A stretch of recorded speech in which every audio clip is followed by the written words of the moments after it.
Hadirin jamaah yang dirahmati Allah Subhanahu wa taala, hari ini tema kita adalah tentang dikabulkannya doa atas izin dan pertolongan Allah Subhanahu wa taala. Siapa yang mengamalkan amalan ini, Allah akan kabulkan doanya. Jadi kenapa nggak tematik lagi? Karena tematiknya kita itu kita geser ke Jumat bahagia dan Jumat hari raya. Jadi kajian subuh tematik kita ada di Yaumul Jum'ah. Digabung ramai, crowded sekaligus sama event yang namanya Pasar Jumat Masjid Fatimah Garung, pasar sayur, daging ayam, itu semuanya gratis.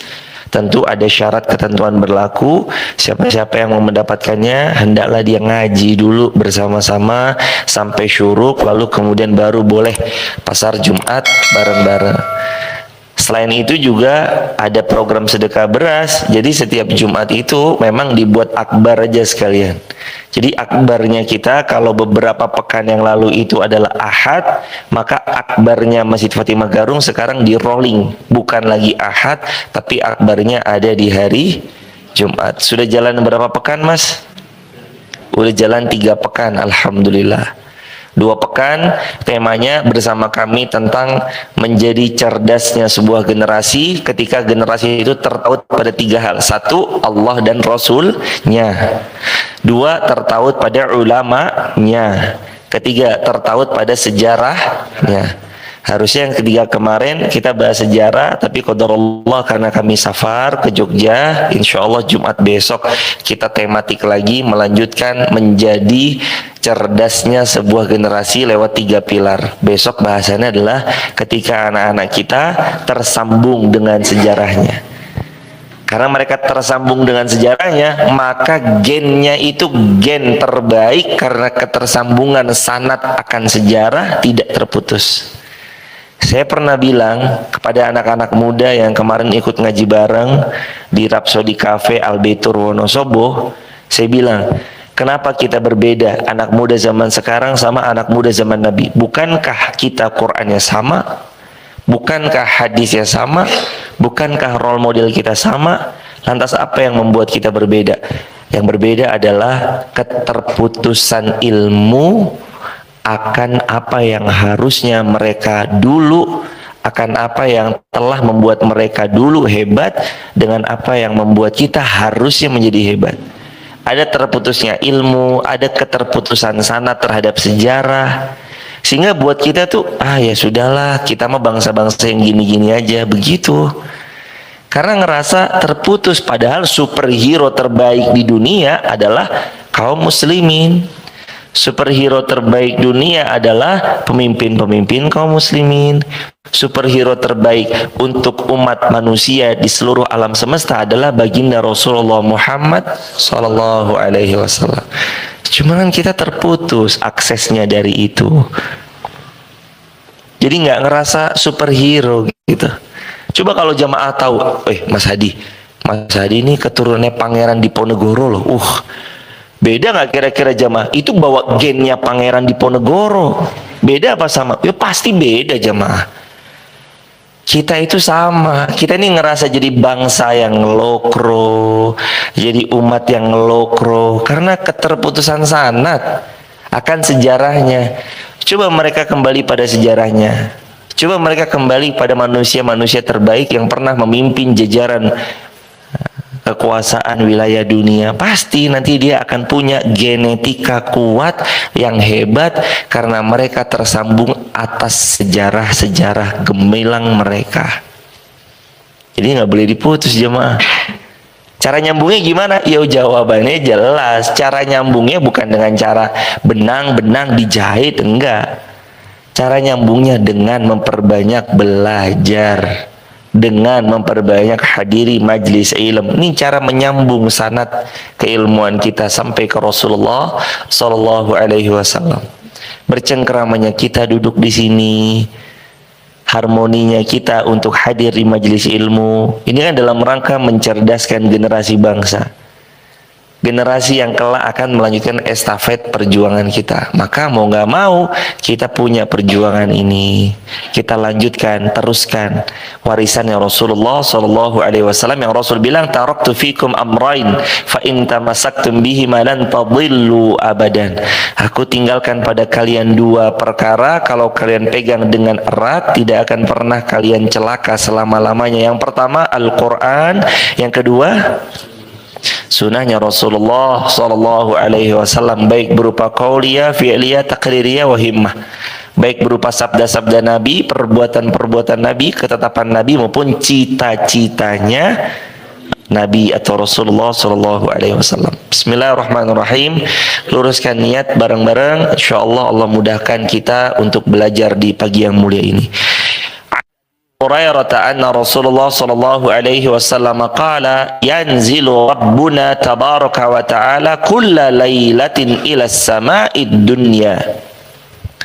Allah subhanahu wa ta'ala, kata Rasulullah, itu turun setiap malam ke langit dunia.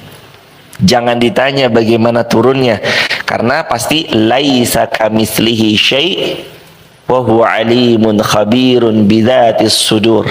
Karena Allah itu nggak akan pernah sama dengan makhluknya. Laisa kamitslihi syai', nggak sama. Jadi jangan samain turunnya manusia dengan turunnya Allah, pasti jelas berbeda. Nggak ada siapapun yang bisa menyerupai, walam yakul lahu kufuwan ahad. Nggak ada yang sebanding dengan Allah Azza wa Jalla. Jadi ini sebuah amsal, permisalan aja. Allah pada tiap malam turun ke langit dunia. Hina yabqa sulusul lail. Pada yabqa sulusul lail, waktu sepertiga malam terakhir. Kemarin udah jadi rumus buat kita, malam itu adalah Isya sampai subuh. Berarti kalau Isya-nya jam 7, subuhnya jam 4, ada 9 jam. 3 jam pertama adalah malam sepertiga awal, 3 jam kedua adalah malam sepertiga pertengahan, 3 jam terakhir adalah malam sepertiga terakhir. Kalau kita tinggal di Indonesia, lain lagi nanti kalau tinggal di negara bagian yang berbeda, yang malamnya lebih pendek, misalkan tinggal dibagi aja, Isya, subuh bagi 3. Ketemu nanti di jam-jam berapa kalau kita berpegangan pada hadis ini. Sepertiga malam pertama jam 7 sampai jam 10, sepertiga malam kedua jam 10 sampai jam 1, sepertiga malam terakhir kalau tinggal di Wonosobo, Indonesia, jam 1 malam sampai jam 4 subuh. Kata Nabi SAW, Allah subhanahu wa ta'ala turun ke langit dunia di sepertiga malam terakhir. Coba lihat baik-baik jamaah. Fayaqulullah tabaraka wa ta'ala, kemudian Allah berfirman di sepertiga malam terakhir tatkala Allah turun ke langit dunia tentang 3 hal. Maka siapa yang hidup, bangun, berzikir, beramal salih, dia melakukan salat tahajud di sepertiga malam terakhir, lalu dia meminta 3 hal ini, Allah berikan semuanya. Kata Allah subhanahu wa ta'ala, fayaqulullah tabaraka wa ta'ala, kemudian Allah berfirman kepada mereka-mereka yang beramal salih di sepertiga malam terakhir saat Allah turun ke langit dunia, mayyada'uni fa'astajib lahu, mayyada'uni fa'astajib lahu. Yang pertama, siapa yang berdoa kepadaku, aku kabulkan semua doa-doanya. Allahu Akbar.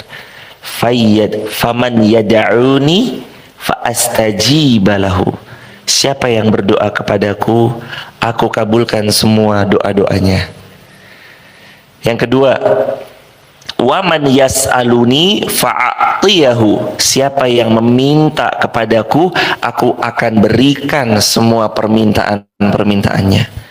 Waman yastaghfiruni fa'aghfir lahu. Siapa yang memohon ampun kepadaku, aku ampuni semua dosa-dosanya. Allahu Akbar.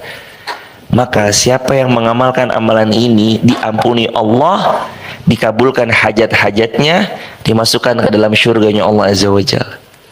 Adalah mereka-mereka yang menunaikan sholat tahajud.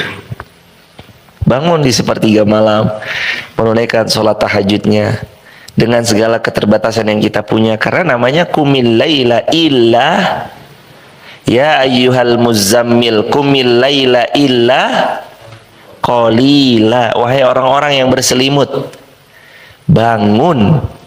Qumil lail, hidupkan malammu, illa qalila, walaupun qalila artinya sedikit. Gimana? Sholat tahajud 2 rakaat boleh nggak? Boleh. Sholat tahajud 11 rakaat boleh? Boleh.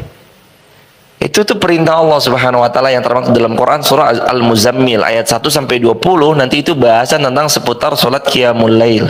Diistilahkan kalau tanpa tidur namanya qiyamul lail. Diistilahkan tanpa tidur namanya qiyamul lail, kalau tidur dulu namanya salat tahajud. Dalilnya Al-Quran surah Al-Isra 79, wa minal laili fatahajjad bihi nafilatan lak asa ayyab'atsaka rabbuka maqaman mahmuda. Di antara sebagian malam bangun tahajud nafilatan lak sebagai ibadah tambahan buat kita. Asa ayyab'atsaka rabbuka maqaman mahmuda. Mudah-mudahan Allah tempatkan kita di tempat yang mulia, tempat yang mahmuda, terpuji. Al-Isra ayat 79. Tidur dulu boleh, nggak pakai tidur qiyamul lail itu pun boleh. Dalilnya Quran surah Muzammil ayat 1 sampai 20, yang satu surah full. Jadi kalau hajat kita mau dikabulkan, permintaan kita mau didengar Allah, doa-doa kita hendak diijabah oleh Allah Subhanahu wa taala, termasuk atas semua dosa kita minta taubat dan Allah kita minta agar Allah mengampuni dosa-dosa kita, Allah ampuni semuanya asalkan dia bangun di sepertiga malam. Entah dia berzikir boleh, maupun dia sholat tahajud, keduanya boleh, ataupun sholat sunnah yang lainnya seperti istikharah, sholat sunnah hajat. Loh, sholat sunnah hajat itu ada dalilnya hadis riwayat Imam Ahmad, kata Nabi SAW, man yatawadda fa'asbighul wudu summa shalla rakatain. Siapa yang berwudu, diperbagus wudunya, kemudian sholat 2 rakaat sesudah itu, dia menyebutkan hajat-hajatnya, kecuali Allah kabulkan hajatnya atau Allah ganti dengan yang lebih baik. Ini bimakna sholat hajat, jamaah. Sholat karena menginginkan sesuatu diperbolehkan. Berarti sholat karena dunia. Apapun yang dibawa dari seorang hamba kepada Robnya Allah Azza wa Jal, itu semuanya baik, semuanya boleh, selama permintaannya masih seputar permintaan yang halal. Jadi kalau apa-apa minta sama Allah, ya Allah, ya Rob begini, ya Allah begitu, ini bagus ya mah. Yang celaka adalah ketika seseorang itu nggak mau doa sama Allah, udah celaka. Orang itu nggak mau minta sama Allah, udah celaka. Orang ini nggak mau menyebut nama Allah, celaka. Karena doa itu kan bukan cuma sekedar permintaan dari kita, tapi doa ibadah. Doa itu adalah ibadah. Apalagi doa itu perintah yang Allah perintahkan, ud'uni astajib lakum, berdoalah kalian semua kepadaku, niscaya aku kabulkan semua permintaan kalian. Kalau hari ini kita belum mau berdoa kepada Allah, boleh jadi kita termasuk orang-orang yang sombong luar biasa. Kalau hari ini doa-doa kita yang kita panjatkan belum juga dikabulkan oleh Allah, boleh jadi masih ada pengganjal yang menghalangi dikabulkannya doa kita saat kita berdoa kepada Allah. Bisa itu berupa makanan yang haram, pakaian yang haram, minuman yang kita konsumsi, minuman-minuman yang haram, maupun hidup kita disupport dari harta-harta yang haram. Kata Rasulullah, fa'ayyustajabulah. Lantas bagaimana hidup kalian? Jika hidup kalian selalu dekat dengan yang haram, lantas kalian minta doa kalian dikabulkan? Maka kalau doa kita sampai hari ini belum dikabulkan, coba cek, boleh jadi ada yang haram-haram masih menjadi sangkutan atas terkabulnya doa-doa kita. Segera tinggalkan yang haram-haram, beralih kepada yang halal yang menenteramkan jiwa, karena Rasulullah SAW juga bersabda di hadis sahih, fa innal khaira tuma'ninah, sesungguhnya kebaikan itu akan menenteramkan jiwamu, wa inna syarra ribah, dan keburukan itu pasti menggelisahkan hatimu. Jamaah yang dirahmati Allah Subhanahu wa taala, ini hadis pendek, Tapi jamaah udah hafal semua hadis Tirmidzi. Sal tu'tah. Rasulullah SAW pernah bilang, sal, minta sama Allah, tu'tah, pasti kamu diberi. Kepastian ini datang asalkan syarat ketentuan berlaku, nggak ada penghalang dari doa kita agar dikabulkan Allah. Penghalang itu bernama dosa. Jadi kalau doa kita itu belum terkabul tuh pasti banyak dosanya cuma. Kalau doa kita belum didengar Allah pasti banyak doa. Kalau doa kita belum terkabul pasti banyak dosanya. Kalau kita belum ngerasain perubahan hidup ke arah yang lebih baik, pasti dosa ini menghambat kita untuk masuknya hidayah. Nggak ada semangat buat menjemput hidayah. Perbanyak istighfar, ini termasuk penggugur dosa. Astagfirullah wa atubu ilaih. Dan di antara amal-amal sepertiga malam, selain daripada sholat tahajud, amal sepertiga malam itu juga bernama zikir banyak-banyak. Wadzakirinallaha katsiran wadzakirat a'addallahu lahum maghfiratahu wa ajran 'azima. Dan laki-laki yang banyak berzikir kepada Allah, perempuan yang banyak berzikir kepada Allah, a'addallahu lahum, Allah sediakan bagi mereka maghfirah, ampunan Allah, wa ajran 'azima, dan pahala yang sangat banyak. Pahala yang sangat banyak. Rasulullah SAW juga pernah bilang di hadis sahih riwayat Imam Bukhari, riwayat Imam Muslim, Ahmad, Tirmidzi, Nasai, Abu Daud dan yang lainnya, di hadis di dalam kitab Riyadhus Shalihin. Kalau masih ingat silahkan dijawab. Kata Rasulullah, sabaqal mufarriduna.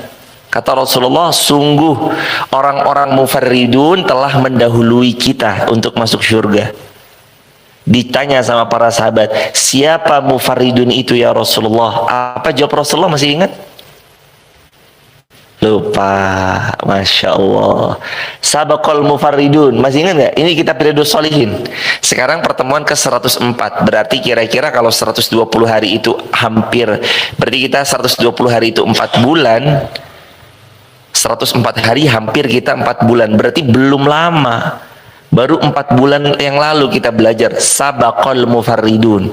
Mufarridun telah mendahului kita masuk surga. Sahabat tanya, siapa al-mufarridun ya Rasulullah? Siapa jemaah? Masih ingat? Al-mufarridun itu kata Rasulullah, az-zakirinallaha katsiran waz-zakirat. Laki-laki yang banyak zikir kepada Allah, perempuan-perempuan yang juga banyak berzikir kepada Allah. Itu namanya mufarridun. Sabaqal mufarridun kata Rasulullah. Siapa-siapa yang termasuk al-mufarridun, al-mufarridun telah mendahului kita masuk surga. Ketika itu sahabat nanya, siapa al-mufarridun ya Rasulullah? Rasul jawab, mufarridun itu laki-laki dan perempuan yang banyak berzikir kepada Allah. Quran, waktu itu kita sempat belajar zaman-zaman di tahun-tahun ini udah cukup lama. Allah Subhanahu wa taala berfirman dalam salah satu ayatnya, wabil asharihum yastaghfirun. Wabil asharihum, di waktu sahurnya mereka memperbanyak istighfar. Wabil asharihum yastaghfirun. Waktu sahur itu dianjurkan bukan nonton TV, bukan nonton tayangan-tayangan yang anfaedah, nggak ada faedahnya. Nonton TV boleh ya, tentu ketika ada faedah-faedah yang bisa kita ambil dari televisi tersebut. Ada tausiah ceramah di televisi. Tapi yang saya maksudkan adalah menonton dengan hal-hal yang cukup sia-sia. Itu nggak dianjurkan. Tapi berdasarkan ayat tersebut, wabil asharihum yastaghfirun. Waktu sahurnya perbanyak istighfar. Waman yad'uni fa astajibalahu. Allah bilang, siapa di antara hambaku yang berdoa, aku kabulkan doa-doanya. Waman yad'uni fa astajibalahu. Siapa yang berdoa kepadaku, aku kabulkan doa-doanya. Ini kan janji Allah. Janji Allah itu nggak mungkin bohong, karena Allah bilang innallaha la yukhliful mi'ad. Allah nggak mungkin ingkar janji. Jadi kalau kita berdoa, Allah pasti kabulkan. Kalau ada pertanyaan, kenapa sampai sekarang saya itu udah berdoa belum dikabulkan? Jawabannya, doa kita yang tertunda belum dikabulkan itu boleh jadi terhalang karena dosa. Atau opsi yang kedua, boleh jadi Allah hendak kabulkan dengan yang lebih baik. Wa may yad'uni fa astajiba lahu. Siapa yang berdoa kepadaku aku kabulkan. Wa man yas'aluni fa'atiyahu. Siapa yang meminta padaku aku akan berikan. Dan yang terakhir, wa may yastaghfiruni fa'aghfir lahu. Siapa yang mohon ampun padaku aku ampuni dosa-dosanya. Syarat ketentuan berlaku, lakukan amalan ini. Satu, amalannya adalah zikir ketika sepertiga malam terakhir. Dua, amalannya adalah sholat tahajud.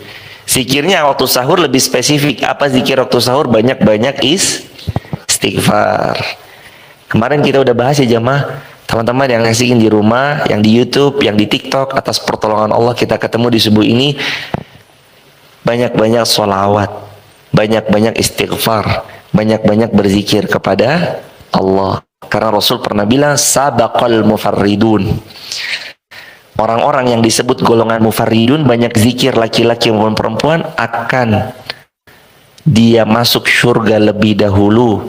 Di saat banyak orang-orang antri dalam timbangan mizan, dia dibukakan jalan masuk surga karena dia banyak berzikir kepada Allah Subhanahu wa taala. Barakallahu fikum, jazakumullah khairan jaza. Mudah-mudahan amalan sederhana ini memperbanyak zikir di sepertiga malam terakhir, sholat tahajud, maupun menghidupkan hal-hal sunnah dan amal soleh lainnya menjadi amalan buat kita. Termasuk diantaranya itu sedekah. Sayyidina Abu Bakar As-Siddiq adalah orang yang paling suka jenguk orang sebelum subuh, doain orang sebelum subuh, sedekah sebelum subuh, baca Quran sebelum subuh, membantu siapapun sebelum subuh. Jadi Sayyidina Abu Bakar itu bangun tahajud, ada spare time 1 jam sampai waktu subuh, itu Sayyidina Abu Bakar udah jenguk orang. Kalau sekarang mungkin jenguk orang sebelum subuh tuh wagu ya cuma. Assalamualaikum, waalaikumsalam. Siapa ya? Ada apa? Mau jenguk? Wah, datang jam 3 pagi mau jenguk orang sakit. Tapi Sayyidina Abu Bakar itu begitu. Tahu dari mana? Hadis Muslim Riyadhus Shalihin kemarin, ketika Rasulullah SAW ba'da subuh ngabsen sahabat. Ahdara fulan, Rasulullah sering ya habis subuh tuh, fulan kemana, fulan kemana. Kalau yang nggak tampak tuh Rasul tanyain, fulan kemana, termasuk Rasul nanya ba'da sholat subuh, siapa di antara kalian yang sudah menjenguk orang sakit sebelum subuh di hari ini? Abu Bakar angkat tangan. Siapa di antara kalian yang sudah bersedekah? Sayyidina Abu Bakar angkat tangan. Siapa di antara kalian yang sudah membantu orang lain? Sayyidina Abu Bakar angkat tangan. Siapa di antara kalian yang sudah mendoakan saudaranya? Sayyidina Abu Bakar angkat tangan lagi. Umar kemudian bilang apa? Pantas kalau beliau menjadi sahabat dekatnya Rasulullah SAW. Ternyata aku juga tidak akan mengalah. Aku tidak bisa mengalahkan Sayyidina Abu Bakar As-Siddiq, kata Umar bin Khattab, saking mulianya Sayyidina Abu Bakar As-Siddiq. Waktu itu Umar bin Khattab mau bantuin beres-beres rumahnya nenek yang udah tua, beres-beres. Ketika Sayyidina Abu Bakar As-Siddiq, ketika Sayyidina Umar bin Khattab datang ke rumah nenek itu, didapatkan di sana ada Sayyidina Abu Bakar As-Siddiq lagi nyapu. Ya Allah, ternyata aku telah didahului oleh Sayyidina Abu Bakar As-Siddiq di dalam beramal soleh membantu nenek-nenek ini beres-beres di rumahnya. Allahu Akbar. Pantas kalau Sayyidina Abu Bakar As-Siddiq ditempatkan di tempat yang mulia di sisi Allah Subhanahu wa taala. Sampai-sampai kalau imannya Sayyidina Abu Bakar ditimbang di satu timbangan, imannya kaum muslimin ditimbang di timbangan yang lain, niscaya masih berat timbangan imannya Sayyidina Abu Bakar. Bahkan ada riwayat ini berlaku untuk seluruh sahabat Nabi, la tasubbu ashabi. Lau ahadukum anfaqa misla Uhudin zahaban ma balagha mudda ahadihim. Jangan pernah kalian celah sahabat-sahabatku, karena kalau kalian infak itu gunung Uhud adalah emas satu gunung kalian infakkan di jalan Allah, ma balagha mudda ahadihim, tidak akan pernah bisa menyamai sedekah satu mudnya mereka. Satu mud itu segini, wala nasibah, tidak pula sama sedekah kalian satu gunung emas dengan setengah mudnya mereka. Bahkan dalam asar yang lain gak akan bisa menyamai sedekah satu butir kurmanya sahabat Nabi SAW di jalan Allah, karena mereka termasuk sabaqal mufarriduna, orang-orang yang banyak berzikir kepada Allah. Dan mereka juga termasuk asabiqunal awwalun, orang-orang yang pertama babat alas. Teman-teman yang menyaksikan di live TikTok kita, teman-teman yang menyaksikan di live YouTube kita, mulai hari ini niatkan dalam hati, saya mau ikut babat alas, berjuang untuk dakwah, memposting postingan dakwah. Jangan melihat tentang jumlahnya yang kecil, karena kita nggak pernah tahu di belakang orang yang menonton jumlah kecil itu ada siapa. Ustadz, kalau saya posting mah yang nonton cuma 3 orang, 4 orang, ya paling banyak juga 10 orang. Jangan pernah remehkan yang kecil. Rasul bersabda di hadis Muslim dengan sanad yang sahih, la tahqiranna minal ma'rufi syai'a. Jangan pernah remehkan kebaikan sekecil apapun. Yang nonton 3 orang, di balik 3 orang itu ada orang lain. Yang nonton 3 orang ini Ustadz, yang satu teman saya, teman SD, ya sekarang dia freelance lah, ada gawean yo digarap, nggak ada yo, ya udah berarti dia nganggur di rumah. Jangan dilihat 3 orang ini, satunya teman SD kita kerjanya freelance, ada kerjaannya digarap, nggak ada kerjaan yo nganggur. Karena jemaah, boleh jadi di belakang freelance ini, teman SD kita ini punya teman jenderal bintang 4 yang guyup rukun banget kalau ketemu. Gojekannya tuh los banget kalau ketemu. Boleh jadi dia bilang sama jenderal bintang 4 ini, Pak Jenderal, tahu nggak ini loh Pak, postingan ini loh Pak. Walah Pak, Masya Allah, senang banget saya ikut Pak posting ini, coba Bapak lihat deh. Jenderal ini ngepoin jemaah, oh merubah hidupnya seorang jenderal, membawahi ratusan ribu prajurit, berubah hidupnya. Jangan pernah remehkan jemaah. Kita nggak tahu di balik beliau ada siapa. Di balik Mas Hadi ada siapa. Di balik Mas Bama ada teman-temannya siapa. Kita nggak pernah tahu. Karena Rasul bilang la tahqiranna minal ma'rufi syai'a. Nggak boleh nyepelein kebaikan sekecil apapun. Ikut andilah di dalam berdakwah. Saya nggak bisa ngomong Ustadz repost. Saya nggak bisa repost Ustadz, reshare. Nggak bisa reshare Ustadz, lah kok nggak bisa? Oh paket datanya habis ternyata. Lah itu ya beli paket data dulu kalau nggak bisa nge-repost, nggak bisa nge-reshare.